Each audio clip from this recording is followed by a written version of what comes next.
दोस्तों नमस्कार, सत श्री अकाल, अस्सलाम वालेकुम। दोस्तों आप लोगों का एक बार फिर से स्वागत है network marketing talks with Surya Sinha में। जी हाँ दोस्तों, आज आप लोगों के सामने हम जिस शख्स को लेकर आने वाले हैं उनका नाम है भूपेश अरोड़ा जी। इन्होंने नेटवर्क मार्केटिंग की दुनिया में एक इतिहास रचा है, सफलताएं पाई हैं। जी हाँ, भूपेश अरोड़ा जी फॉरएवर लिविंग प्रोडक्ट इंटरनेशनल के बिजनेस में सीनियर मैनेजर हैं। अब ये सीनियर मैनेजर कैसे बने, इनकी टीम इतनी कामयाब कैसे बनी, इसकी कहानी हम सुनेंगे भूपेश अरोड़ा जी की जुबानी। तो भूपेश अरोड़ा जी, आपका स्वागत है हमारे program network marketing talks with Surya Sinha में। नमस्कार sir, thank you very much. मैं सबसे पहले तो आपको बहुत बहुत धन्यवाद देता हूँ कि आपने एक नई मुहिम शुरू करी है, एक तरीके से एक नया एजुकेशन एक प्लेटफॉर्म क्रिएट किया है जिससे बहुत सारे लोगों का एक्सपीरियंस बहुत सारे लोगों तक पहुंचता है। और मैं बहुत शुक्रगुजार हूं कि मुझे आपने इस काबिल समझा और मैं आपका धन्यवाद करता हूं और मैं आपके सभी सवालों का जवाब देने का प्रयास करूंगा जो सभी के फायदे के लिए हो सकते हैं। Thank you sir. बहुत बढ़िया, थैंक यू। आप हमारे कहने पर हमारे इस प्रोग्राम में आए, इसके लिए रियली हम आपके शुक्रगुजार हैं। तो भूपेश जी, मैं आपसे जानना चाहूँगा कि आपकी फॉरएवर लिविंग प्रोडक्ट इंटरनेशनल में शुरुआत कैसे हुई? मेरी सर शुरुआत कुछ इस प्रकार से हुई थी कि जब मैं दिल्ली में आया था तो मेरी फैमिली में तो हेल्थ चैलेंज आए थे बहुत सीवियर। मेरी वाइफ का एक्सीडेंट हुआ था जब वो प्रेग्नेंट थी, 5th मंथ प्रेगनेंसी थी। और उसके बाद कुछ प्रॉब्लम ऐसी आई, वो इंसुलिन पे आ गई थी और उसकी वजह से मेरे बेटे का जो बर्थ है वो 8th मंथ में हुआ, जो कि बहुत रिस्की होता था, डॉक्टर ने जो मुझे बताया था। और उसके बाद फिर वो कंटिन्यूस इंसुलिन पे रही थी और उसी पीरियड में मेरे फादर को कैंसर कोलोन हो गया था, तो उनकी सर्जरी हो चुकी थी, कीमोथेरेपी स्टार्ट होने वाली थी। तो उसी पीरियड में मेरे बहुत पुराने मित्र जो मुझे पहले भी काफी गाइड करते रहे हैं, तो उन्होंने मुझे उनसे संपर्क हुआ, उन्होंने मुझे कुछ फॉरएवर के यूनिक प्रोडक्ट्स के बारे में बताया। बट इनिशियली मुझे उनकी बात पे बिलीव नहीं हुआ क्योंकि मैं गंगाराम हॉस्पिटल से फादर का ट्रीटमेंट करा रहा था और वो एक ग्रोसरी शॉप रन कर रहे थे। कई बार वो हमारा माइंड एक्सेप्ट नहीं करता, भले ही वो हमारे कितने भी वेल विशर हों। तो बट उन्होंने मुझे प्रोडक्ट्स दे दिए थे और मैं प्रोडक्ट्स लेके घर पे आ गया था। बट वहां पे उस समय दो चीजें कॉन्फ्लिक्ट कर रही थी। पहला तो ये कॉन्फ्लिक्ट कर रहा था कि प्रोडक्ट बहुत कॉस्टली है, तो बहुत सारे लोगों का ये मानना है। दूसरा एक और चीज थी कि मैं एक जॉब में था, उसमें मेरी सैलरी 10,500 रुपये महीना होती थी और उस फाइनेंशियल स्टेटस पे शायद मैं इस प्रोडक्ट को अफोर्ड नहीं कर सकता था। तो इनिशियली मैंने क्या किया, प्रोडक्ट को रिफ्यूज नहीं किया लेकिन एक्सेप्ट भी नहीं किया, वो रखा रहा।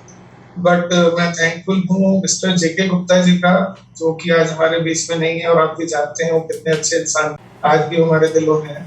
मैं कंपनी के ऑफिस में प्रोडक्ट उन्हें वापस करने गया था, तो वहां पर उन्होंने मुझे प्रोडक्ट सेशन में एंट्री करा दी और वो प्रोडक्ट सेशन देखने के बाद मेरा माइंड प्रोसेस में आ गया, उसको रिसर्च मोड में चला गया। तो जब मैंने वहां पे जाना, ये प्रोडक्ट किसी बीमार व्यक्ति के लिए तो था ही नहीं, एक्चुअल में ये हेल्दी व्यक्ति को हेल्दी मेंटेन रखने के लिए प्रोडक्ट बनाया गया था।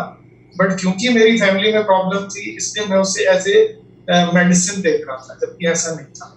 उसके बाद मैंने प्रोडक्ट पे थोड़ी रिसर्च करी और उसके बाद फिर प्रोडक्ट यूज कराना शुरू किया फादर को और अपनी वाइफ को। तो मेरे लिए बहुत सरप्राइजिंग था, मेरे फादर को जो कीमोथेरेपी के जो साइड इफेक्ट्स को मैं लोगों में देख रहा था, मेरे फादर उससे कंप्लीटली प्रोटेक्ट रहे।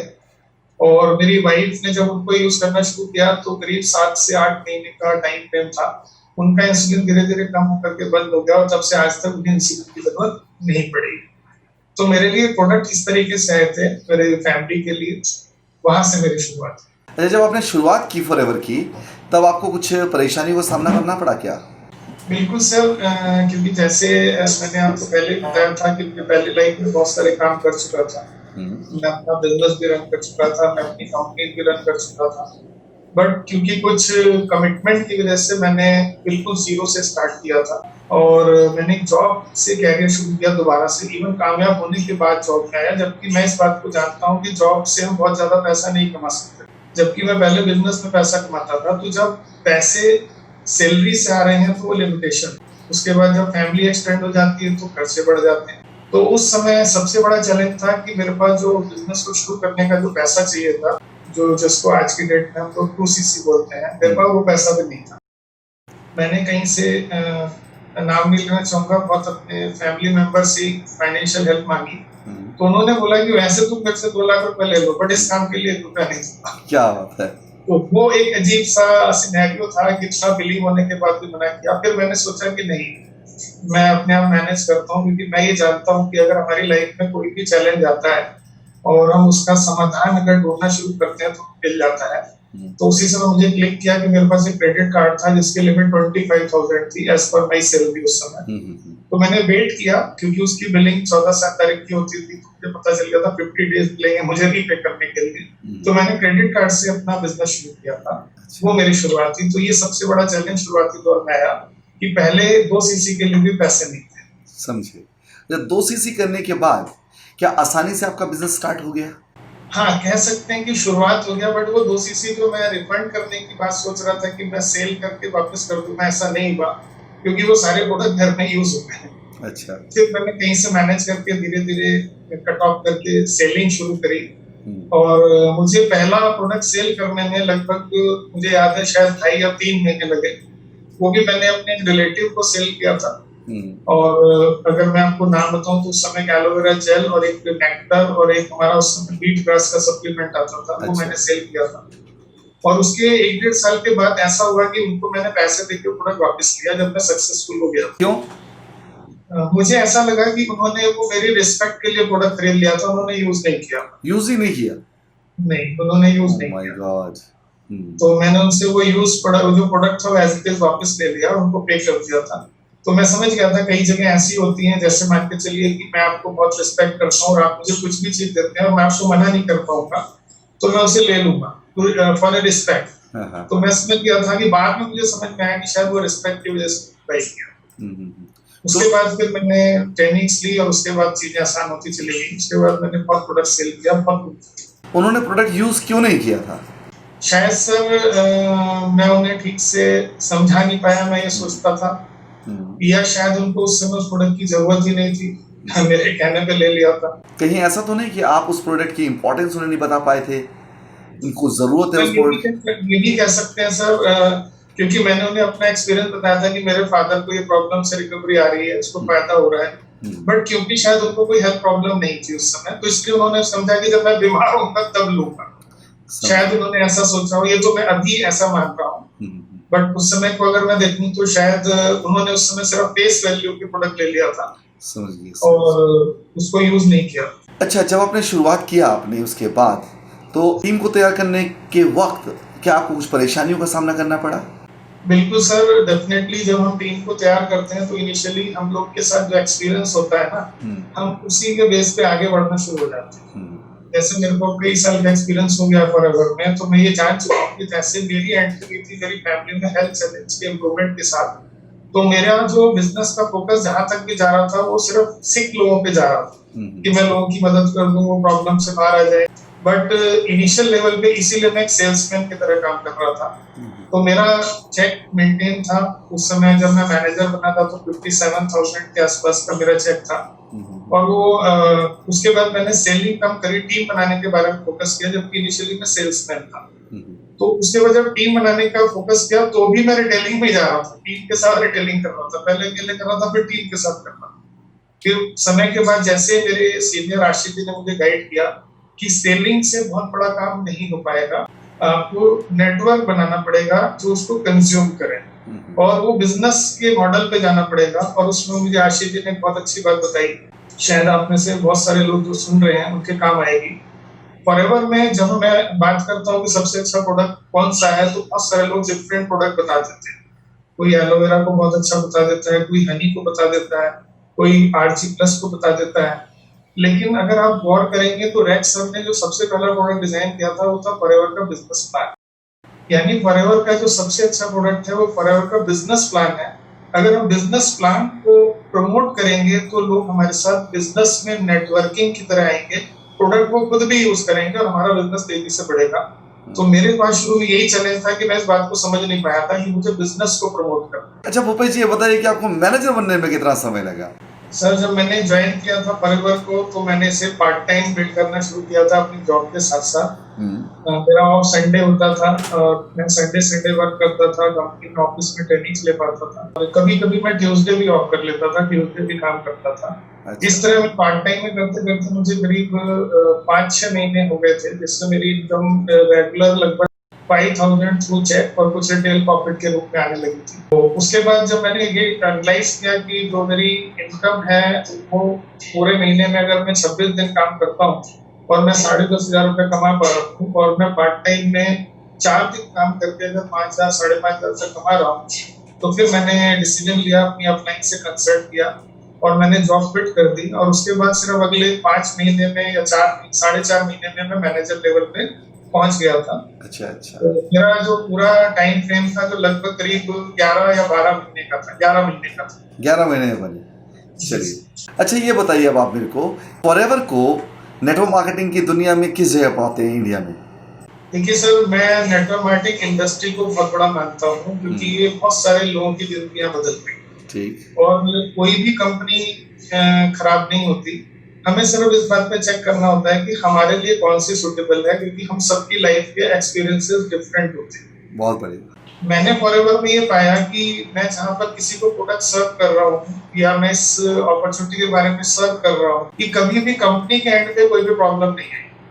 और जहाँ तक मैं मानता हूँ कि जो भी लोग कंपनी स्टार्ट करते हैं नेटवर्क मार्केटिंग की, वो सब अपने साथ साथ जो उनके साथ काम करने वाले होते हैं उनके बारे में सोच करके शुरू करते हैं। तो जब मैंने गहराई में फॉरएवर को स्टडी किया था तो मैंने ये पाया कि ये जो प्रोजेक्ट है और ये जो प्लान है, जो ये प्रोडक्ट्स हैं, ये सबसे ज्यादा लोगों की हेल्प कर पाएंगे, यानी कि हमारी फेस वैल्यू कभी भी खराब नहीं। ये सोच करके मुझे फॉरएवर बेस्ट लगा। आपको कितने साल हो गए फॉरएवर में टोटल?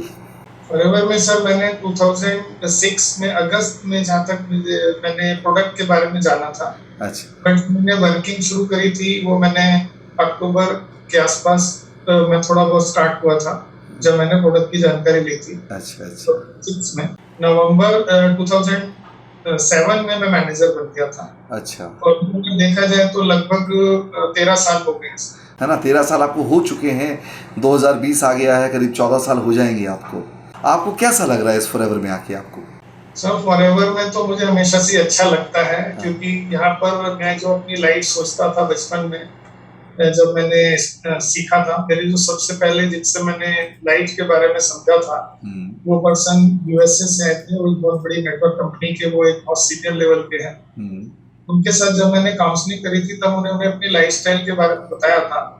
और उस समय वो अपनी जॉब के साथ साथ उस बिजनेस को बिल्ड कर रहे थे। और उनकी जो जॉब में सैलरी थी उस समय, मैं एग्जैक्ट तो कैलकुलेट नहीं कर सकता हूँ, बट मुझे ध्यान है कि उस समय 2 से 2.5 करोड़ रुपए उनका एनुअल सैलरी पैकेज होता था। तो वो यूएस में थे और बहुत बड़े बैंक, सिटी बैंक के पूरे कंप्यूटर डिपार्टमेंट को हेड करते थे। तो जब उन्होंने मुझे बताया कि इस लेवल पे आने के बाद भी मैं नेटवर्क मार्केटिंग को क्यों चूज कर रहा हूँ, क्योंकि ये मुझे टाइम फ्रीडम देता है। अच्छा। मैं अपनी जॉब में इतना ज्यादा एंगेज हो जाता हूँ कि मैं अपने बच्चों को भी ठीक से नहीं मिल पाता हूँ। इसलिए मैं इस बिजनेस को बिल्ड कर रहा हूँ जिससे मैं 9 to 5 के सर्कल से बाहर आ जाऊँ और अपनी चॉइस से अपनी जिंदगी जी। तो जब उन्होंने मुझे ये बात बताई थी तो उस पे मुझे ये तो समझ में आ गया था कि पैसा बिजनेस से आता है, बट नेटवर्क मार्केटिंग से जो लाइफस्टाइल आती है वो उस समय नहीं पता चला था, जो फॉरएवर में आकर के पता चला। और वो लाइफस्टाइल जैसी भी मैं चाहता था मैंने अपनी चॉइस से क्रिएट करी। मैं ये जानता हूँ कि फॉरएवर में इतना पोटेंशियल है कि कोई भी इंसान जितना चाहे पैसा यहाँ से बना सकता है। अच्छा अच्छा। तो मेरी चॉइस का पैसा था, मैं बड़े आराम से बना रहा था और मैं आज तक उसको एंजॉय कर रहा हूँ। अच्छा, कैसी लग रही है आपको फॉरएवर की लाइफस्टाइल? बेस्ट। मैं बहुत सारे लोगों को आगे बढ़ता हुआ देख रहा हूँ। जैसे कि मैंने आपको पहले ही बताया था कि मेरा जो प्राइम फोकस होता है वो मेडिटेशन रहता है। अच्छा। तो मैं उसके टाइम को डिस्टर्ब ना करते हुए अपना बिजनेस बिल्ड करता हूँ। और अभी भी मैं कहता हूँ मैं भी पार्ट टाइम में बिल्ड कर रहा हूँ। फुल टाइम का मतलब ये होता है कि आप जैसे 9 to 5 जॉब करते हैं उतना टाइम आप डिवोट करें। राइट। तो फिर भी इसे पार्ट टाइम में ही एंजॉय करता हूँ और आगे भी करता रहूँ। क्या फुल टाइम में भी आने का प्लान है आपको? सर देखा जाए तो अब सिचुएशन हमारे सामने सबके मतलब बहुत लकी हैं। बिकॉज ऑफ दिस लॉकडाउन हम सब इस कंडीशन में क्रिएट हो गए कि हम घर पे रहते ही अपनी चॉइस से काम कर सकते हैं। तो आप इसे फुल टाइम भी कह सकते हैं क्योंकि काम करने के बाद भी फुल टाइम हम घर पे रहना चाहते हैं। तो अब तो ऐसा हो गया कि घर पे रहते रहते काम करो। तो अब ये बात तय है कि जितना टाइम मैं पहले डिवोट करता था उससे ज्यादा डिजिटली डिवोट होगा, तो पहले से तो कुछ ज्यादा इन्वॉल्वमेंट बढ़ेगा, ये तय बात है। अभी आप अपना भविष्य कैसा देख रहे हैं फॉरएवर में? मैं अपना भविष्य सर बहुत उज्जवल देख रहा हूँ, क्योंकि जो सिचुएशन अब आ चुकी है, हम में से हर व्यक्ति चाहे वो किसी भी सेगमेंट में काम करता है, आज वो इस मेंटल वेवलेंथ पे आ चुका है कि सबसे पहले हम अपनी सेहत को देखना है, अपनी इम्यून पावर को देखना है। और मैं इसलिए बहुत ज्यादा कॉन्फिडेंट हूँ कि फॉरएवर के प्रोडक्ट्स जो है वो आपको पूरे वर्ल्ड में कोई भी एक भी इंसान ऐसा नहीं मिलेगा जो कहते कि प्रोडक्ट अच्छे नहीं है। हर इंसान बोलता है प्रोडक्ट मतलब लाजवाब है, यूनिक है। हाँ, वो ये कह सकता है कि शायद मेरे अफोर्डेबिलिटी में नहीं है, वो कॉस्टली लगते हैं, और शुरू में डेफिनेटली मुझे भी कॉस्टली लगे थे, बट जब हम उसके क्वालिटीज को समझते हैं, उसके अंदर जो जो चीजें हैं, जो उसके फायदे समझते हैं, तो फिर हमें लगता है कि this is not costly product, this is value for money product. तो अब हमारे पास एक वैल्यू फॉर मनी प्रोडक्ट भी है और बहुत बड़ी रेंज है। दूसरा सबसे बड़ी बात जो फॉरएवर में भविष्य इसलिए उज्जवल लगता है क्योंकि जितनी भी कंपनियां मैं मार्केट में देखता हूँ, तो बहुत सारी कंपनियां प्रोडक्ट मार्केट करती हैं, बट ज्यादातर केसेस में क्या होता है कि वो थर्ड पार्टी से मैन्युफैक्चर्ड होता है और वो अपना स्टैंपिंग लगा करके मार्केट में डालते हैं। बट फॉरएवर के साथ क्या एडवांटेज है कि वो सब कुछ उनका मोस्ट ऑफ द केसेस में वर्टिकली इंटीग्रेशन है। इट मींस बाहर की दुनिया से इफेक्ट तो होगा, बट जितना मेजर इफेक्ट अदर कंपनीज को होगा, फॉरएवर को उतना इफेक्ट नहीं होगा। और फॉरएवर के प्रोडक्ट की क्वालिटी मेंटेन है पिछले 42 ईयर्स से, तो आगे भी मेंटेन रहेगी। सिर्फ हमें उसे राइट लोगों तक पहुंचाने का अब एफर्ट करना है। और पहले जो लोग समझ भी नहीं पाते थे कई बार कि ये प्रोडक्ट कॉस्टली है, बट अब वो समझ गए हैं कि हमारे शरीर से ज्यादा कॉस्टली कुछ भी नहीं है, तो वो लोग डेफिनेटली प्रोडक्ट की तरफ डाइवर्ट हो रहे हैं और डिमांड बढ़ रही है। और दूसरा इसलिए भविष्य उज्जवल है क्योंकि पहले से हम सब ये जानते हैं कि नेटवर्क मार्केटिंग का भविष्य बहुत उज्जवल है।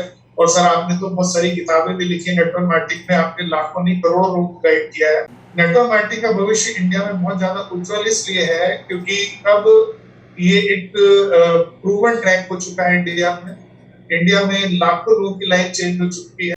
अब आने वाले समय में बहुत सारे जॉब सेक्टर्स, बहुत सारी इंडस्ट्रीज थोड़े से चैलेंज में आ गई हैं, तो वहां पे जो भी चैलेंज है उन्हें एक सब्स्टिट्यूट चाहिए होगा, कोई भी खाली बैठना पसंद नहीं करता।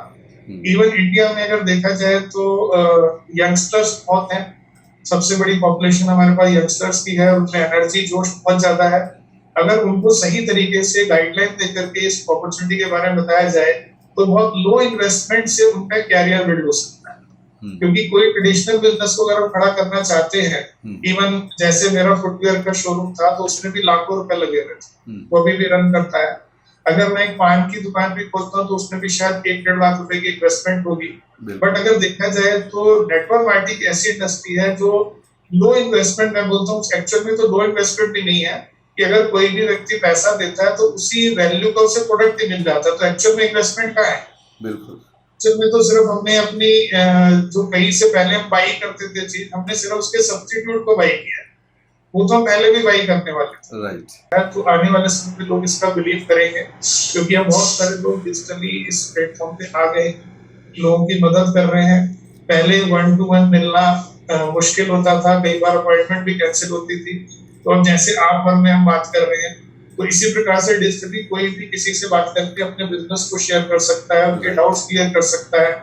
और लोगों के पास पहले कहते थे टाइम नहीं है, अब लोगों के पास इतना टाइम है कि अपना समय वो टिकटॉक में या टीवी सीरियल्स में उसमें बिता रहे हैं। अगर उनको ये बात समझ में आ जाए कि उस टाइम से उनका कोई भी फाइनेंशियल गेन नहीं होने वाला, बिल्कुल, तो अगर उन्हें ये पता चल जाए कि कुछ ऐसी चीजें हैं, अगर हम उसको समझ जाएं, थोड़ा समय सीख ले, तो हम अपनी एक साइड बाय साइड अपनी एक इनकम को डिस्टर्ब किए बिना भी एक एक्स्ट्रा इनकम क्रिएट कर सकते हैं जो उनकी फैमिली के फ्यूचर के लिए बहुत इंपॉर्टेंट है। बहुत बढ़िया। तो जिसको भी हम ये समझाने में कामयाब हो जाएंगे वो हमारे साथ इस बिजनेस में आने के लिए तैयार हो। अच्छा, ये बताइए आप अपनी टीम को ट्रेन कैसे करते हैं? सर अब तो मैं अपनी टीम को ट्रेन जो करता हूँ वो मैं डिजिटली करता हूँ। मैंने कुछ सेलेक्टिव लोगों को जो बिजनेस में पहले से ही थे या कुछ ऐसे जो मेरे कंज्यूमर थे लेकिन प्रोडक्ट पे बहुत ज्यादा बिलीव था, उनमें से कुछ लोगों को सेलेक्ट करके उनको डेली बेसिस पे रात को 9:30 के आसपास हम लोग उसमें ट्रेनिंग करते हैं। हमारी ट्रेनिंग तो 9:30 शुरू होती है बट कब खत्म होती है हमें भी नहीं पता। अच्छा। वो टाइम फ्रेम हमारा वेरी करता है। कुछ लोग उसमें नो डाउट क्योंकि फैमिली भी है, हाउस वाइफ्स हैं, उन्हें दिक्कत होती है, बट क्योंकि उनका इंटरेस्ट है अपने फ्यूचर में तो वो देर रात तक भी रुकती है। अच्छा। वो अपनी को मैनेज कर लेते हैं। तो इस तरीके से मैं ट्रेनिंग दे रहा हूँ। इसके अलावा मेरे सीनियर्स हैं आशीष जी, वो एक उनका एजुकेशन सिस्टम है, रॉयल ईगल ग्रुप है, वो भी ट्रेनिंग देते हैं। मैं उनसे साथ भी सीखता हूँ और वहाँ पे भी मेरी टीम सीखती है। तो हमारे पास दो अपॉर्चुनिटी हो गई है, एक मेरा पर्सनल ट्रेनिंग भी होती है और उससे बहुत अच्छे एजुकेशन सिस्टम से भी अपॉर्चुनिटी मिलती है। तो डबल ट्रेनिंग चलती है सर, तो इसमें स्पीड अप और ज्यादा हो। तो अभी आपके फॉरएवर में क्या फ्यूचर प्लान्स क्या है? मेरा ये मानना ही है कि सिर्फ पैसा ही हमारी जिंदगी के लिए सब कुछ नहीं है।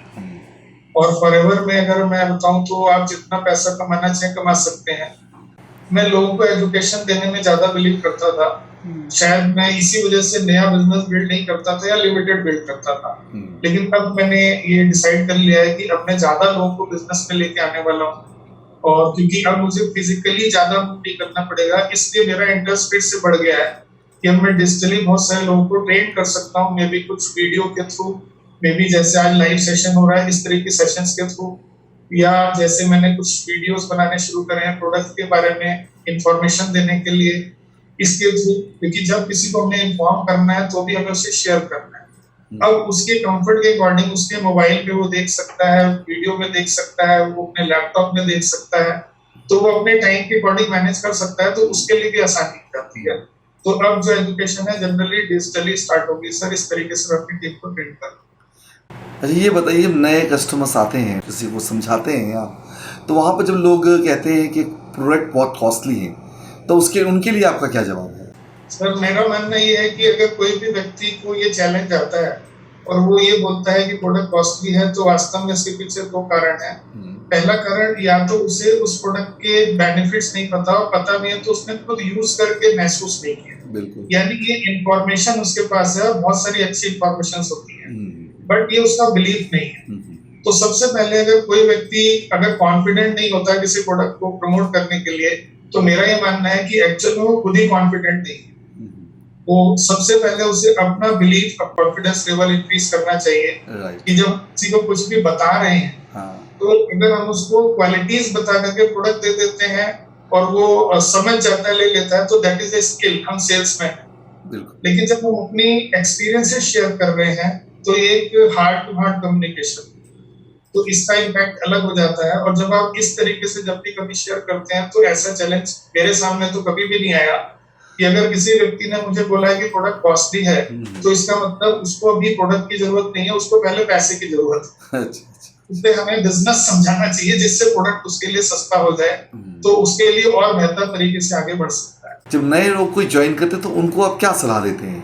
नए लोगों को सर ज्वाइन करने के लिए मैं सलाह देता हूँ कि पहले तो उनकी नीड जानने की कोशिश करता हूँ और फिर उनको ये बताता हूँ कि अगर आपकी नीड पूरी नहीं हो पाती है तो आपके पास और कौन से सब्स्टिट्यूट हैं, इस लेवल पे उनसे डिस्कशन होता है। फिर मैं उनको ये दिखाता हूँ कि फॉरएवर के थ्रू किस प्रकार से आपकी नीड कितने समय में पूरी हो सकती है, उसके लिए आपको क्या क्या करना होगा। तो फिर मैं उसके स्टेप्स उसको गाइड कर देता हूँ। तो वो डिजिटली एजुकेशन लेना शुरू कर देते हैं।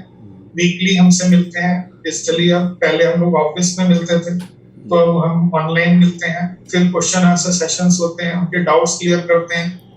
अगर उसको किसी चीज में चैलेंज आ रहा है तो उसके पूरी ट्रेनिंग उसको बता देते हैं कि ये ट्रेनिंग आप देख लो, या सूर्या सर का ये वीडियो देख लो, या दीपक धामी का वीडियो देख लो, या आनंद गांधी का देख लो, या जो भी उस प्रॉब्लम से रिलेटेड वीडियोस हैं उसको देखो, उसका समाधान उसको मिल जाता है। तो इस प्रकार से वो धीरे धीरे आगे बढ़ना शुरू हो जाता है। और दूसरा सबसे बड़ा काम मैं करता हूँ कि जैसे फॉरएवर के प्लेटफॉर्म पे भी एजुकेशन हो रही है, फेसबुक के थ्रू, यूट्यूब के थ्रू, तो उसका शेड्यूल अब आना शुरू हुआ है, तो मैं उससे भी उनको प्लग कर देता हूँ, तो ये वहां से भी सीखना शुरू कर देती हूँ। तो इस प्रकार से अभी मैं उनको गाइड करता हूँ। फॉरएवर का एजुकेशन सिस्टम कैसा है? पहले ऐसा होता था कि हम लोग ऑफिस में लोगों को लेकर के जाते थे, वहां पे इतना रश होता था, और कई बार ऐसा भी होता था कि अगर एक बहुत अच्छा प्रोस्पेक्ट है जो शायद और लोगों की तुलना में काफी तेजी से आगे बढ़ सकता है, but because of that rush वो कंफर्टेबल फील नहीं कर पाता था। ये मुझे ऐसा महसूस हुआ। तो अब क्या है कि अब हम जब डिजिटली बात करते हैं या हम कुछ वीडियो के थ्रू बात करते हैं तो हम हर कैटेगरी के प्रोस्पेक्ट को हम रीच कर सकते हैं। दूसरा, जो अभी हरीश सर जो हमारे नए कंट्री सेल्स मैनेजर हैं, हाँ। मैंने उनको देखा है वो पिछले 1-2 साल से कैसे काम कर रहे हैं और वो फॉरएवर को एक नए मुकाम पे ले जा चुके हैं और अभी तो ये शुरुआत करी है उन्होंने। और आपने देखा ही होगा एक बहुत बड़ा इवेंट अभी हुआ था जो अभी तक फॉरएवर में हमने ऐसा इवेंट पहले नहीं किया था, जो आईजी स्टेडियम में हुआ था। और वहाँ का वाइब्रेशंस और वहाँ का एटमॉस्फेयर देख करके जो भी लोग आए थे वो इतने एनर्जाइज हो चुके हैं, वो विजन ले चुके हैं, अब वो सब एक्टिव हो चुके हैं। तो फॉरएवर का जो एजुकेशन सिस्टम है वो डे बाई डे और ज्यादा स्ट्रॉन्ग होता चला जा रहा है और जो चैलेंजेस पहले थे उसमें भी काफी हद तक कंट्रोल होना शुरू हो गया है। तो अब एक नया फ्यूचर दिखाई दे रहा है, नया भविष्य दिख रहा है, तो इसलिए बहुत आगे बिजनेस जाने वाला है। फॉरएवर का एजुकेशन सिस्टम और बेहतर होता चला जा रहा है, क्योंकि मैं फॉरएवर में करीब 12 साल से ट्रेनिंग्स दे रहा हूँ। मैं ये जानता हूँ कि ऑलरेडी इतना अच्छा सिस्टम है, लेकिन अभी और बेहतर हो जाएगा तो और अच्छा ग्रोथ हम ले पाएंगे। आप ये बताइए कि फॉरएवर ही क्यों, बाकी काम दूसरे क्यों नहीं? फॉरएवर को फर्स्ट चांस क्यों देना चाहिए, फर्स्ट प्रेफरेंस? सर, फॉरएवर को फर्स्ट प्रेफरेंस इसलिए देना चाहिए कि अगर वो ट्रेडिशनल वे में जिस मुकाम पे वो 15 साल में पहुंचने वाला है, फाइनेंशियल लेवल पे, उस लेवल पे, वो नेटवर्क के माध्यम से बहुत कम समय में पहुंच सकता है। मींस वो 15 साल वाला काम हो सकता है वो 4-5 साल में करते हैं, यानी उसकी लाइफ का बहुत बड़ा टाइम स्पैन कम हो सकता है। तो पहला तो फायदा नेटवर्क का ही होता है। दूसरा, हमें ये चेक करना है कि मैं अपनी फेस वैल्यू कहाँ पे मेंटेन रख सकता हूँ, क्योंकि आप भी जानते हैं और मैं भी जानता हूँ ऐसी बहुत सारी कंपनियां आई और किसी भी कंपनी का इनिशियल लेवल पे ये कोई इंटेंशन नहीं था कि मैं कुछ फ्रॉड करके जाऊंगी, क्योंकि शुरुआत की जाती है ग्रोथ लेने की। राइट। लेकिन बिकॉज क्योंकि कुछ ऐसी चीजें हैं, may be product, may be plan, बहुत सारी चीजें मैटर करती हैं। और उसके बाद जो एक्चुअल चैलेंजेस आने वाले हैं, कई बार वो ड्रीम सेल कर देते हैं, कई बार वो मनी सर्कुलेशन कर देते हैं। जो फेक कंपनियां, ये बात तय है कि जब गवर्नमेंट ऑर्गेनाइजेशन, जब गवर्नमेंट की तरफ से ऐसी चीजों पे रिस्ट्रिक्शन लगेगी तो राइट प्लेटफॉर्म आगे आएगा। तो नेटवर्क का भविष्य बहुत उज्जवल है। और दूसरा, फॉरएवर इसलिए बेस्ट है क्योंकि यहाँ पर अगर देखा जाए तो एक 42 इयर्स का एक प्रूवन ट्रैक है। बिल्कुल बिल्कुल। 42 इयर्स एक बहुत बड़ा समय होता है सर। पूरी एक बंदे की 50% 60% लाइफ का स्पैन होता है। दूसरा, वो एक देश में प्रूवन नहीं है सर, वो मोर देन 160 कंट्री में प्रूवन है। और सबसे बड़ी बात, आप कॉमन सेंस लगाइए कि अगर मैं ट्रेडिशनल बिजनेस शुरू कर रहा हूँ, मैं दिल्ली से स्टार्ट करता हूँ, मैं अपना ऑफिस सपोज जम्मू खोलना चाहता हूँ, सपोज मैं कश्मीर में खोलना चाहता हूँ, मैं कलकत्ता खोलना चाहता हूँ, तो हर स्टेट गवर्नमेंट के अकॉर्डिंग मुझे वर्क करना पड़ेगा, वहाँ के रूल्स फॉलो करने पड़ेंगे। बिल्कुल बिल्कुल सही बात है। अब अगर एक कंपनी ऐसी है जो 160 प्लस कंट्रीज में गवर्नमेंट के रूल को फॉलो कर रही है, वहाँ के फूड हैबिट्स अलग अलग हैं, वहाँ की जलवायु अलग अलग है, बिल्कुल, और वहाँ के कल्चर अलग अलग है। अगर उस कंपनी के प्रोडक्ट को पूरे वर्ल्ड में एक्सेप्ट किया गया है तो ये कोई बेवकूफ बना के करना पॉसिबल नहीं है। बिल्कुल नहीं। इसका मतलब उस प्रोडक्ट में वो वर्थ है, उसकी वैल्यूज है। बिल्कुल। और डिमांड बढ़ रही है, घट नहीं रही है। आज तक डिमांड घटी नहीं है। मैं यहाँ पर एक बात बोलना चाहूंगा कि अगर हम एलोवेरा में डील करते हैं तो ऐसी बहुत सारी कंपनियां हैं जो 200 रुपए में, 160 रुपए में भी एलोवेरा बेचती हैं। बट अगर ऐसा पॉसिबल है तो हमारा इतना कॉस्टली मार्केट में कैसे बिकेगा? अगर वो सेम क्वालिटी है तो ये पॉसिबल ही नहीं है कि हम उसे ज्यादा दिन तक सस्टेन कर पाए। बिल्कुल।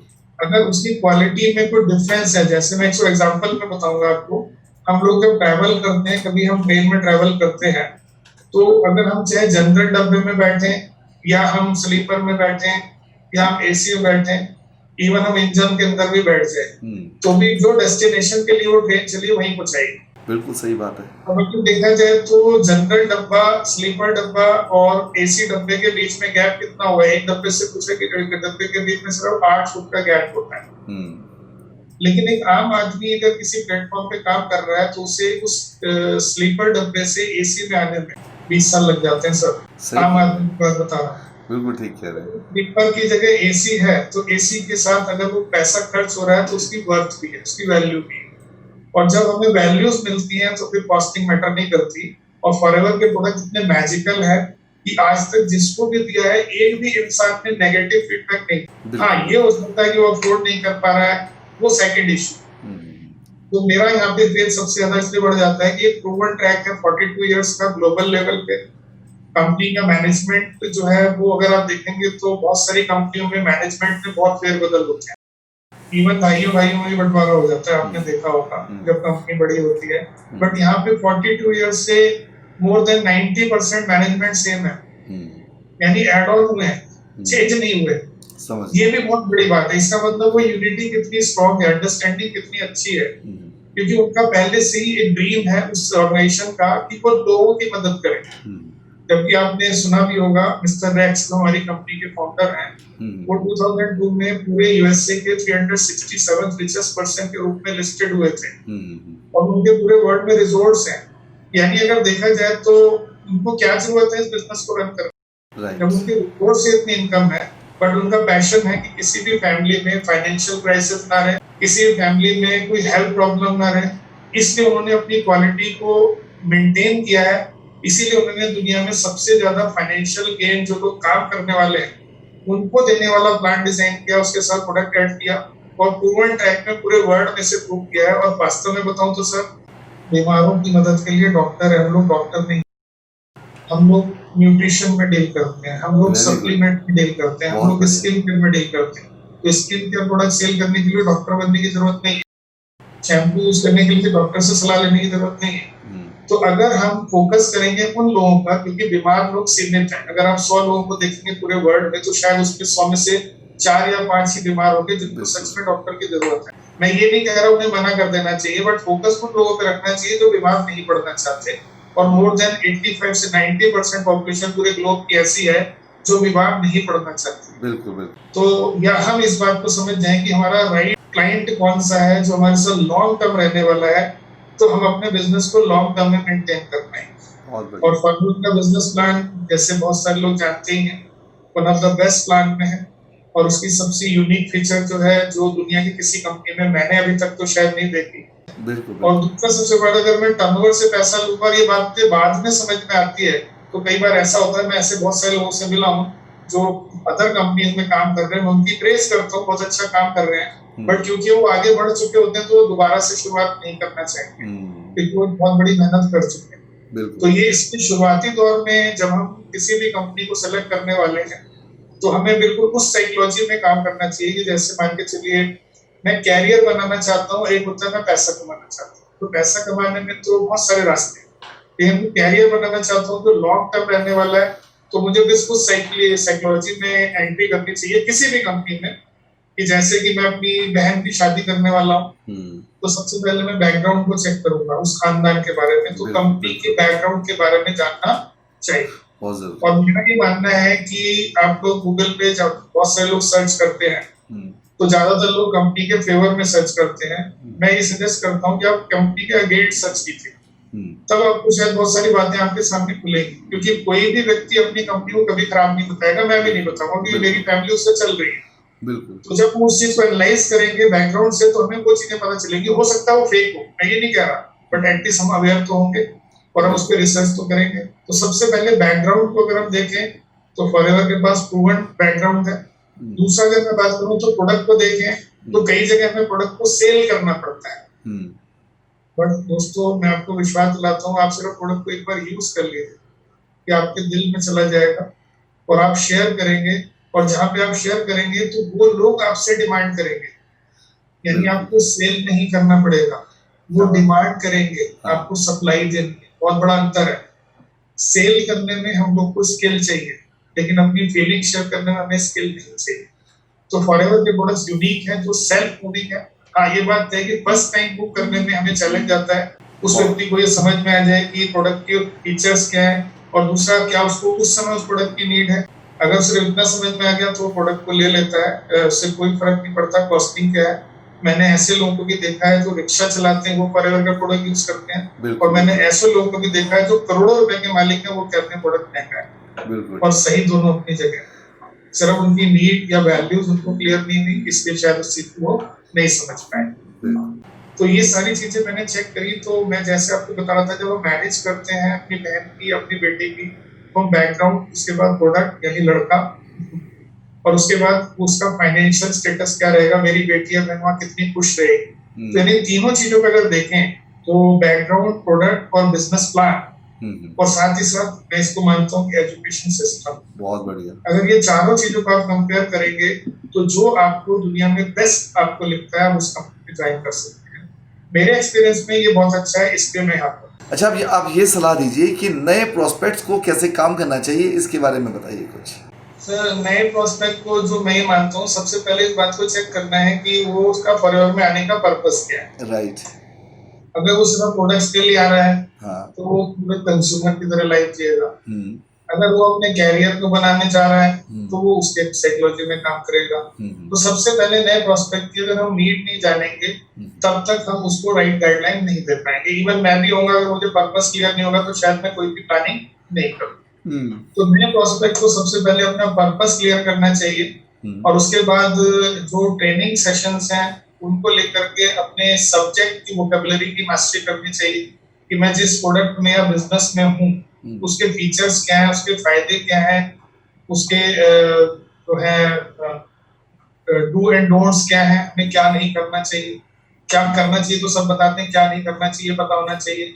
और उस बेस पे फिर अपने टारगेट जो बनाने चाहिए उसको ब्रेक डाउन करके पूरी स्ट्रेटेजी बनानी चाहिए, और उसके लिए अपने डेली वर्क में उसको इंक्लूड कर देना चाहिए अपने टाइम के अकॉर्डिंग।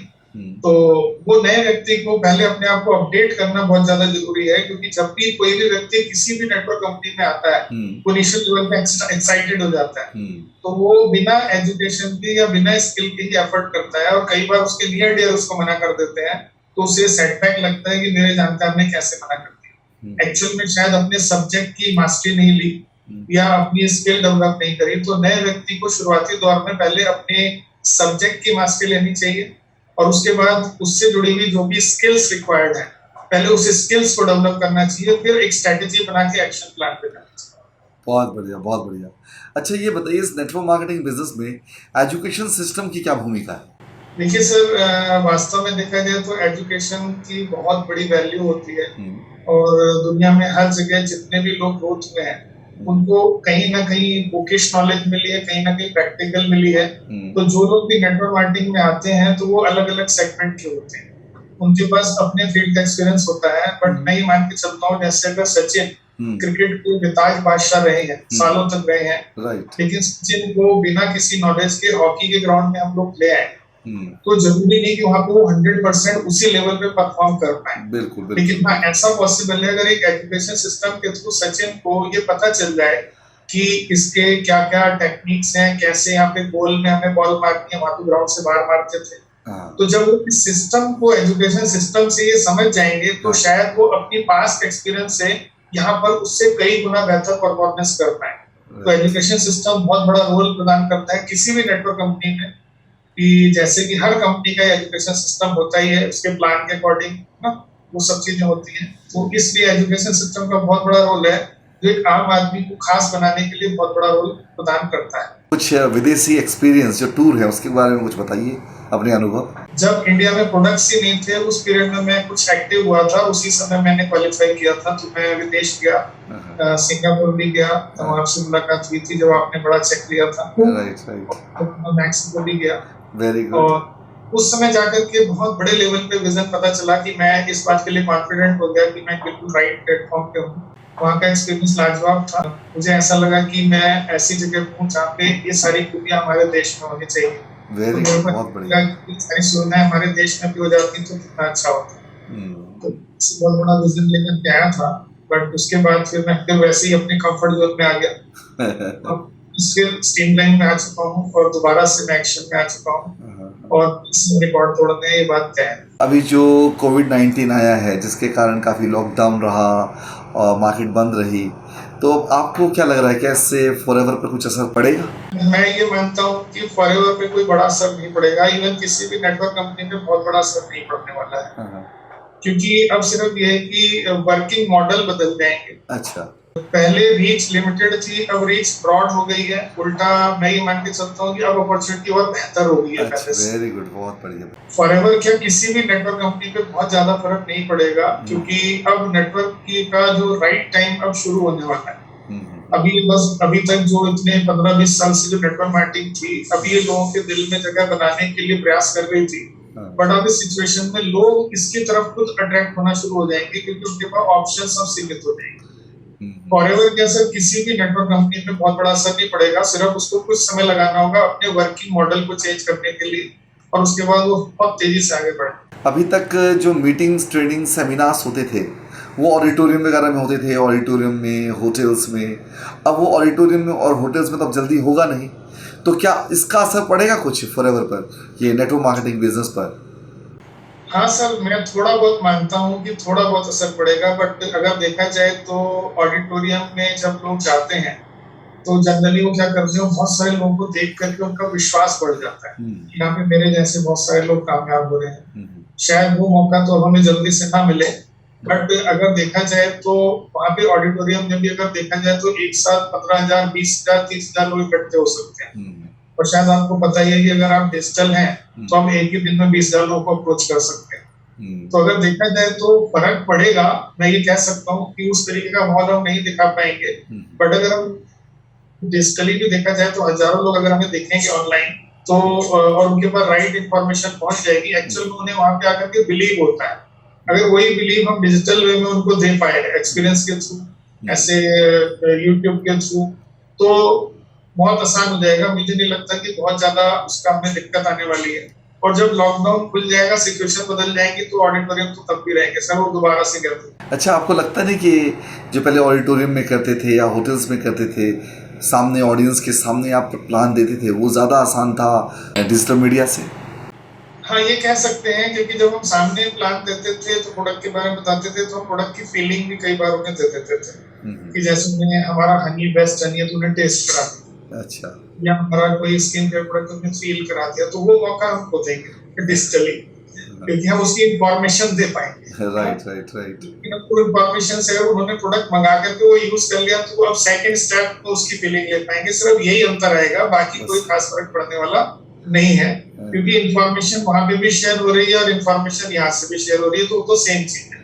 बहुत बढ़िया। और इस बात पे निर्भर करता है कि अगर आपने सामने वाले को आपकी इंफॉर्मेशन को लेने के लिए प्रिपेयर किया हुआ है, तो आप ऑनलाइन बात करें या ऑफलाइन करें, वो एक ही बात है। बल्कि ऐसा नहीं कि अब ज्यादा अच्छा हो गया, पहले से इंफॉर्मेशन भेजना लोगों के पास पहले थोड़ा कठिन था। बिल्कुल, अब ज्यादा अच्छा हो गया है। पहले कई बार होता था कि जैसे कोई व्यक्ति जॉब में है, वो 9 बजे सुबह निकल जाता है, रात को आता है, शाम को आता है, तो उस समय वो फिजिकली थक जाता है। अगर उस समय मैं उसके घर पे प्लान दिखाने जा रहा हूँ तो उसका भी इस समय रेस्ट का टाइम है, उसको फ्रेश होना है, डिनर करना है। अभी क्या है कि हम किसी भी समय बात कर सकते हैं, तो अब वो फ्रेश हो गया, अब हमें उसके घर पे भी नहीं जाना, उसे ये भी बर्डन नहीं है कि मैं उनके पास आऊंगा, चाय बनाना पड़ेगा, और कोई गेस्ट आएगा, तो ऐसा तो कॉमन सी बात है इंडिया में, तो गेस्ट तो देवता मानते हैं। तो जब इस तरीके से होता तो उसका टाइम भी सेव होगा, उसका मनी भी सेव होगा।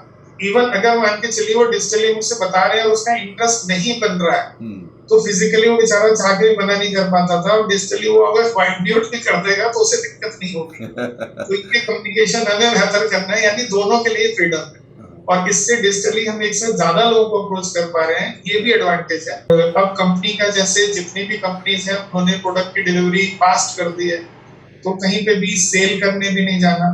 हम इस कंडीशन पे लोगों को ट्रीट कर सकते हैं कि वो बाई कर लें, है ना। जब हम सेल करते हैं तो हमें प्रोडक्ट की सर्विस देनी होती है, बट अगर हम सेल नहीं करते हैं, वो खुद बाई करते हैं, तो ये उनके लिए भी एक विन विन सिचुएशन है कि वो अपनी चॉइस से प्रोडक्ट ले रहे हैं। बहुत बढ़िया, बहुत अच्छा मौका है। पहले की तुलना में तो बहुत इजी होने वाला है बिजनेस, और होता चला जा रहा है। बहुत सारे लोग इस पिछले 1.5 महीने 2 महीने के लॉकडाउन पीरियड में इक्विप्ड हो गए हैं। इवन जो लोग किसान थे वो भी जूम मीटिंग या अदर चैनल से जो भी मीटिंग्स हो रही हैं, टीम लिंक से या गूगल से, वो भी अटेंड कर रहे हैं, है ना। तो ये भी एडवांटेज है। तो अब एक ऐसी जगह भी ये बिजनेस पहुंच रहा है जहाँ पर कई बार फिजिकली हम लेकर के नहीं जा पाते थे, तो ये भी एक एडवांटेज है। बहुत बढ़िया। अच्छा, एक खूबसूरत सा इंसिडेंट बताइए फॉरएवर का आपके साथ घटा हुआ। सर, इंसिडेंट्स तो फॉरएवर के साथ बहुत सारे हैं। एक बहुत इम्पोर्टेंट इंसिडेंट था जो लाइव हुआ था, जिसे मैं भूल नहीं सकता, आज भी मेरी मेमोरी में। मेरे क्लाइंट थे और वो रहते थे पलवल के आसपास कहीं, तो मैं एक बार अपनी मदर के साथ जा रहा था आगरा किसी प्रॉपर्टी के काम से, तो मैंने उनसे जस्ट पूछ लिया प्रोडक्ट चाहिए, तो उन्होंने मुझे डिमांड कर ली। वो एक स्कूल के प्रिंसिपल थे, गवर्नमेंट स्कूल के, हाँ और बिकॉज ऑफ हेल्थ चैलेंज वो अपनी जॉब छोड़ करके घर पे बैठे थे, उससे रिकवरी कर रहे थे। हाँ तो जब मैं उनसे मिला तो हाँ पता चला कि वो आधे घंटे से वो एक पेट्रोल पंप के आगे मेरा इंतजार कर रहे थे रोड पे। हाँ, और जब मैं वहां पहुंचा तो मेरी मदर साथ में थी। जस्ट मैंने इंट्रोड्यूस कराया तो उन्होंने मेरी मदर के पैर छुए, क्या बात है। जबकि उनकी एज मेरी मदर से कई साल ज्यादा थी। तो हाँ मेरी मदर बिल्कुल एकदम शॉक हो गई, ऐसा कैसे आप कर सकते हैं, भाई साहब मुझे पाप लगाएंगे आप। हाँ, तब उन्होंने बोली कि सर मैम आप नहीं जानते, आपके बेटे ने ना मेरी जान बचाई। क्या बात है, बहुत मैं बढ़िया। उस वो बिलिंग मेरे पास ऐसी थी कि वो एक्चुअल में मैं सिर्फ एक प्रोडक्ट का सप्लायर था। हाँ हाँ हाँ हाँ हाँ उनने जान बचाई थी उस प्रोडक्ट में, बट हाँ क्रेडिट मुझे मिल रहा था, तो वो फीलिंग बहुत अच्छी थी। हाँ हाँ। जो ये ऐसा आज तक मेमोरी में है कि आपको इतनी ब्लेसिंग्स मिलती हैं और इतनी थैंकफुलनेस मिलती है, ये बहुत बड़ा यूनिक नेचर है परिवार के साथ। बहुत बढ़िया, बहुत बढ़िया। अच्छा, अब आपसे मैं अंत में एक क्वेश्चन पूछना चाहूँगा कि हमारे जी। जो भी दर्शक हैं, जो भी नेटवर्क मार्केटिंग बिजनेस कर रहे हैं, इन लोगों के लिए कोई मैसेज। सर मैं मैसेज के नाम पे सिर्फ इतना बोलना चाहूंगा कि हम में से हर व्यक्ति समझदार है। हाँ जो भी नेटवर्क मार्केटिंग में आता है वो कुछ जांच करके ही आता है, वो ऐसे ट्रायल बेसिस पे कोई भी किसी को एंट्री नहीं करा सकता। हाँ हाँ कुछ केसेस होते हैं जहाँ फेस वैल्यू पे होता है, बट जब आप नेटवर्क मार्केटिंग में आते हैं तो आपको सबसे पहले अपनी एक्टिव ग्रोइंग एथिकल अपलाइन को फॉलो करना चाहिए। ध्यान रखिएगा, हाँ एक्टिव ग्रोइंग एथिकल अपलाइन हाँ हाँ वो कामयाबी के शिखर पे जा रही है, ईमानदारी से जा रही है, एक सिस्टम के तहत जा रही है। अगर आप सिर्फ उससे गाइडलाइन लेकर के उसको फॉलो करते चले जाएंगे तो आपको कोई भी आगे बढ़ने से नहीं रोक पाएगा। अगर आगे बढ़ने से कोई भी इंसान आपको रोकेगा तो आप खुद होंगे। आप उस सिस्टम को फॉलो नहीं कर रहे होंगे, आपके अंदर सरेंडर की फीलिंग नहीं होगी। मैंने जो सबसे पहले एक नेटवर्क मार्केटिंग में एंट्री मारी थी तो मैंने एक चीज सीखी थी। एक बहुत छोटा सा बच्चे को एजुकेट किया था, तो उसने मुझे बताया था कि नेटवर्क मार्केटिंग अगर आपको कामयाब होना है तो अपने ईगो को यहाँ से ला करके अपने घुटने पे रखो, क्योंकि आपको ये मौका मिला है अपनी जिंदगी बदलने के लिए। आप सोचते हो वास्तव में अगर आप राइट हो तो आपके माध्यम से लोगों की जिंदगियां बदल। तो मैं आपको ये बोलना चाहूंगा कि आप जो है सबसे पहले अगर किसी भी कंपनी में आप आते हैं तो सबसे पहले उसके सिस्टम को जाने, उसके बैकग्राउंड को जाने, और साथ ही साथ वहां पर जो भी आपकी एलओएस में जो कॉमन प्लेटफॉर्म में जो आपकी अपलाइंस हैं उनमें कोई ना कोई एक ऐसा व्यक्ति जरूर होगा जो वास्तव में दिल का बहुत अच्छा है और सच में लोगों की मदद करता है। मैं ये नहीं कह रहा कि बीच के में जो लोग हैं वो खराब है, बट आपको किसी ना किसी को तो फॉलो करना पड़ेगा। राइट, बहुत बढ़िया। मैं आपको ये गाइडलाइन देना चाहूंगा कि आप उस व्यक्ति को जिसके जैसा आप बनना चाहते हैं उसी को ही फॉलो करना शुरू कर दीजिए। वो क्या करता है उसको जान लीजिए, वो कैसे बात करता है वो सीख लीजिए, वो कैसे प्लान दिखाता है वो सीख लीजिए, वो कैसे लोगों से बिहेव करता है वो सीख लीजिए। तो ये बात तय है, हो सकता है कि आप उस लेवल पे ना जा पाए, लेकिन आप उस लेवल पे जरूर पहुंच जाएंगे जहां पर आपकी जिंदगी। बहुत बढ़िया, बहुत बढ़िया। मेरा छोटा सा मैसेज है और यही सार है, क्योंकि अगर हम सफल लोगों की मॉडलिंग करते हैं तो हम एक बहुत अच्छे कामयाब व्यक्ति बन सकते हैं, उसके दिशा में चल सकते हैं, अपने उस टाइम फ्रेम को हम कम कर सकते हैं। यानी हम जिस लेवल पे भी पहुंचना चाहते हैं अगर हम उस टाइम फ्रेम को उसकी गाइडलाइन के थ्रू उसको फॉलो करके थ्रू कम कर पाए तो ये भी एक बहुत बड़ा अचीवमेंट है। भूपेश जी, मैं आपसे एक बात पूछना चाहूँगा। जैसे पहले कहा जाता था slow and steady wins the race, है ना? आज की स्थिति में आप इस बात को कहाँ तक सही मानते हैं? मैं इस बात को सर सही मानता था उस समय के लिए। अच्छा। पहले ऐसे था कि हमारे पास उतनी सुविधाएं नहीं होती थी, उतने टूल्स नहीं होते थे, उतना एजुकेशन सिस्टम स्ट्रॉन्ग नहीं होता था, तो इसलिए बोला जाता था कि आप किसी भी काम कर रहे हो उसे करते रहें, एक्चुअल में करते आप उसमें परफेक्ट हो जाएंगे, that will be the cause of your success. Right. इसलिए वो स्टोरी भी सुनी थी हमने कि कछुए और खरगोश की, कि कछुआ धीरे धीरे चलता रहा और वो जीत गया। लेकिन अगर ध्यान से देखेंगे उस स्टोरी में तो खरगोश सो गया था, इसलिए कछुआ जीत गया। आज समय के जो खरगोश है वो नहीं सोते, तो आज अगर हम लगे रहे वाली बात नहीं चलेगी। हमें कम समय में अपनी स्किल को अपडेट करके तेजी से एक्शन प्लान बनाना पड़ेगा और फास्ट वर्क करना पड़ेगा, तो ग्रोथ के चांसेस ज्यादा अच्छे होंगे। और मैं इस बात को इससे भी रिलेट करूंगा कि अगर आप पहले तैयारी करने के बाद एक्शन पे आते हैं आप ज्यादा तेजी से काम कर पाएंगे। हाँ आपको डेली के टास्क बनाने होंगे, हाँ हाँ अपने को रोज एनालाइज करना पड़ेगा कि आपने जो आज सारा दिन अपना दिया, क्या आपने वो काम किए तो आपके लक्ष्य की तरफ लेके जा रहे हैं। हाँ हाँ तो सब एनालाइज करके आप अगले दिन की प्लानिंग भी प्लान कर सकते हैं। तो हाँ अगर आप डेली की चीजों को अचीव करना शुरू कर देंगे, डेली के टारगेट्स को बनाएंगे, डेली एनालाइज करेंगे, अपना कुछ समय अपने को देंगे, हाँ, तो आपकी स्पीड फास्ट हो जाएगी। अब स्लो काम करने का समय नहीं है। बहुत अब बढ़िया। आपको ज्यादा से ज्यादा लोगों से तेजी से बात करनी पड़ेगी, ज्यादा से ज्यादा लोगों तक पहुंचना पड़ेगा, हाँ, और तभी आप कामयाबी की तरफ जा पाएंगे और आप ज्यादा से ज्यादा लोगों को अपने साथ ला पाएंगे। बहुत बढ़िया जवाब है आपका, ये बात मैं भी मानता हूँ। ये जो पहले लोग कहा करते थे slow and steady wins the race, आज की तारीख में वो कहावत सही नहीं प्रतीत होती। क्योंकि आज अगर आप स्लो स्लो काम कर रहे हैं तो मालूम चलेगा कि आप बहुत पीछे रह गए और दूसरे लोग बहुत आगे चले गए, है ना। आज बैलगाड़ी से सफ़र करने का समय नहीं है, आज लोग हवाई जहाज़ से सफ़र करते हैं। सोचेंगे बैलगाड़ी से पहुंचेंगे तो कभी नहीं पहुंच पाएंगे। आज यदि पहुंचना है, दूर का सफ़र तय करना है, यहाँ से अमेरिका जाना है तो हमें बाई प्लेन ही जाना होगा, बैलगाड़ी से नहीं पहुंच सकते। अगर सोचे भैया पहुंच जाएंगे आस्ते आस्ते बैलगाड़ी में, है ना, स्लो एंड स्टेडी, एक दिन पहुंच जाएंगे, ऐसा कभी नहीं होगा। आज की डेट में रफ्तार का समय है, रफ्तार पकड़नी पड़ती है, तेज़ी पकड़नी पड़ती है, स्पीड में रहना पड़ता है। जो व्यक्ति स्पीड में नहीं है वो बहुत पीछे रह जाएगा। बहुत बढ़िया, बहुत बढ़िया। अच्छा ये बताइए, क्या सिर्फ स्पीड को फास्ट करने से काम चल जाएगा या कुछ और सुधार की भी आवश्यकता है?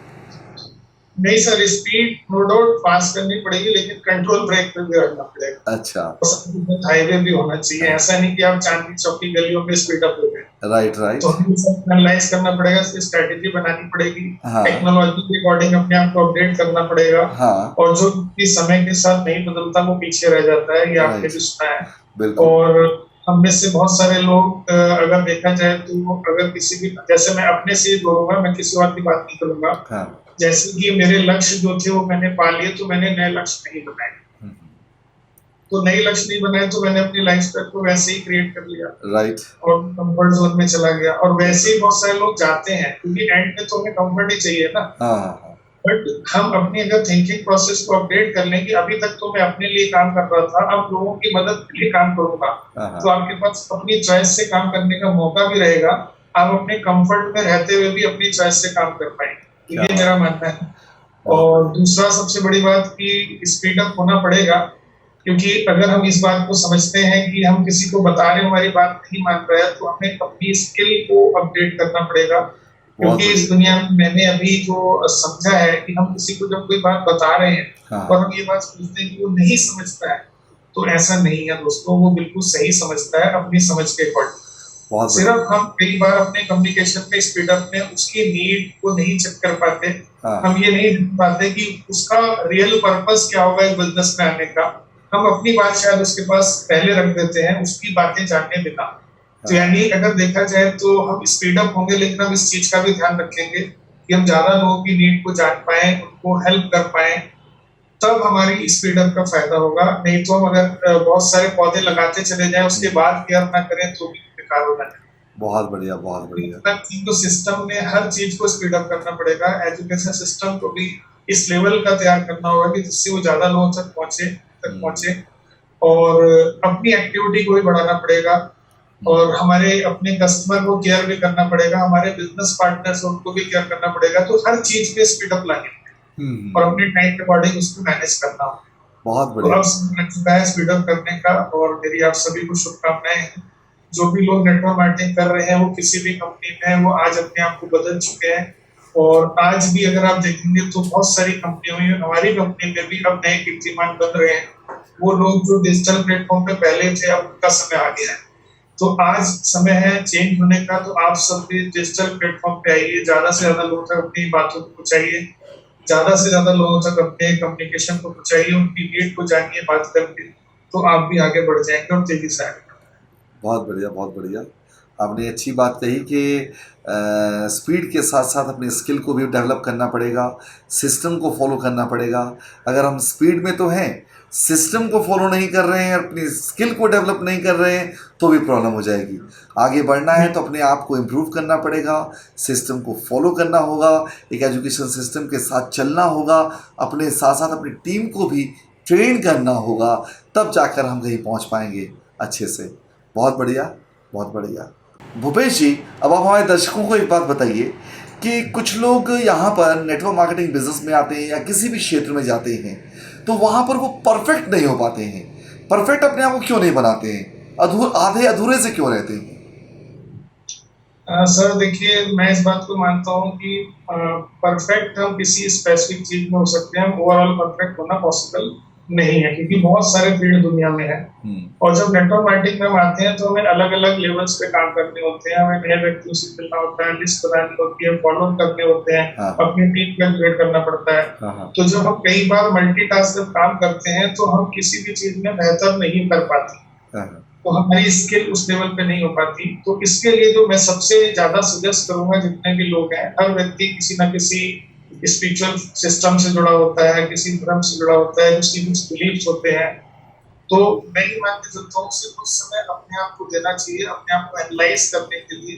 जैसे मैं मेडिटेशन करता हूँ तो वो मुझे बहुत ज्यादा सपोर्ट करता है कि जिससे मैं अपने आप के अंदर देख पाऊँ, एनालाइज कर पाऊँ और मैं अपने आप को रिचार्ज कर पाऊँ अपने कामों के लिए।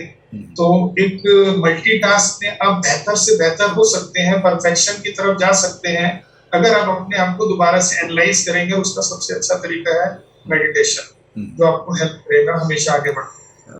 अच्छा भूपेश जी, आप एक बात बताइए कि कई लोग मल्टीटास्क कर रहे होते हैं और मल्टीटास्क करते करते नेटवर्क मार्केटिंग भी कर रहे होते हैं। ये बताइए, क्या मल्टीटास्क करते हुए नेटवर्क मार्केटिंग भी कर सकते हैं? कामयाबी मिल सकती है? मैं इस बात बिल्कुल मानता हूँ, मल्टीटास्क करते हुए कामयाबी बिल्कुल मिल सकती है। बट जो लोग मल्टीटास्क काम करते हैं उनके साथ एक चैलेंज क्या होता है कि वो अपने कई कामों को जब एक साथ करते हैं तो वो किसी भी काम पे स्पेसिफिक फोकस नहीं कर पाते। सपोज कोई व्यक्ति पार्ट टाइम भी नेटवर्क मार्केटिंग करता है तो उसको अपने टाइम शेड्यूल को देख करके स्पेसिफिक टाइम निकालना होगा, उसी टाइम में ही वो नेटवर्क मार्केटिंग करे, अदर काम को डिस्टर्ब ना करे। अगर वो ड्राइव कर रहा है तो ड्राइव करे, अगर वो खेल रहा है तो खेले, जब वो खाना खा रहा है तो खाना खाए। तो अगर वो अपने शेड्यूलिंग को इस लेवल पे ले आता है कि जो काम उस समय वो कर रहा है उससे परफेक्ट करे और रेगुलर बेसिस पे करे। ऐसा मैंने आज कॉलिंग कर ली, फिर मैं 4 दिन बाद करूंगा। अगर वो भले ही 2 कॉल कर रहा है तो वो रोज 2 कॉल करे, उसके लिए स्पेसिफिक टाइम अपनी लाइफस्टाइल में से निर्धारित कर ले, तो डेफिनेटली पार्ट टाइम में भी यहाँ पे बहुत बड़ी सक्सेस पाई जा सकती है। अगर आप सम टाइम करेंगे या जब कोई मिल गया तो बात करेंगे तो यहाँ पे ग्रोथ होना आसान नहीं। इसलिए बहुत सारे लोग नेटवर्क मार्केटिंग में कामयाब नहीं हो पाते। वो पार्ट टाइम को सम टाइम में ले जाते हैं और वो मल्टीटास्क करते हैं अपने कामों के साथ, और ना उनका पहले वाला काम भी उस लेवल पे हो पाता, फिर ये भी नहीं हो पाता। वो फिर ब्लेम किसको देते हैं कि ये बहुत टफ काम। ऐसा नहीं, इस दुनिया में हर आसान होता है, क्योंकि जो भी काम अपनी लाइफ में कर रहे हो कभी ना कभी तो हमने शुरुआत करी होती है। लेकिन हम जब इस तरीके से अपने को मैनेज कर लेंगे तो आपके मल्टीटास्क काम भी होंगे और आपका बिजनेस भी बढ़ेगा। बहुत बढ़िया जवाब दिया आपने। यदि नेटवर्क मार्केटिंग कर रहे हैं कोई, तो उसे ये ध्यान रखें, जब बेशक पार्ट टाइम कर रहा है मगर उसमें कॉन्सेंट्रेट करके करे कि 2 घंटे भी दे रहा है, 2 घंटे सीरियसली दे। अगर कॉल कर रहा है किसी को, 2 कॉल कर रहा है तो रेगुलर 2 कॉल करे, है ना। ये नहीं कि आज 2 कॉल कर रहा है, 4 दिन बाद नहीं किया, 6 दिन नहीं किया, फिर एक हफ्ते बाद शुरू कर रहा है, या आज मीटिंग अटेंड की फिर 10 दिन बाद मीटिंग अटेंड कर रहा है, टीम को फॉलो अप नहीं कर रहा। नहीं, बेशक अपने काम के साथ साथ इस काम को कर रहा है मगर इसे कॉन्सेंट्रेट होकर करे। और जब नेटवर्क मार्केटिंग करे तो नेटवर्क मार्केटिंग ही करे, उस पर दूसरा कोई काम ना करे। अगर 2 घंटे रखे हैं तो उस 2 घंटे को न्याय के साथ, ईमानदारी से, सच्चाई से नेटवर्क मार्केटिंग में दे। पूरी सही तरीके से मीटिंग ले, ट्रेनिंग ले, सेमिनार ले, फॉलोअप सीरियसली करे, तब जाके उसे सफलता मिलेगी। धन्यवाद भूपेश जी, धन्यवाद, बहुत बहुत शुक्रिया आपका कि आप हमारे इस program network marketing talks with Surya Sena में आए और आकर आपने अपने ज्ञान को हम लोगों में बांटा। हम आपके हमेशा आभारी रहेंगे इस बात के लिए कि आपने अपना कीमती समय हमें दिया। तो दोस्तों, अगले हफ्ते फिर हम किसी एक सक्सेसफुल नेटवर्कर को आपके सामने लेकर आएंगे और उनसे फिर कुछ जानकारी लेंगे। तब तक के लिए आप सबसे हम विदा चाहते हैं। नमस्कार।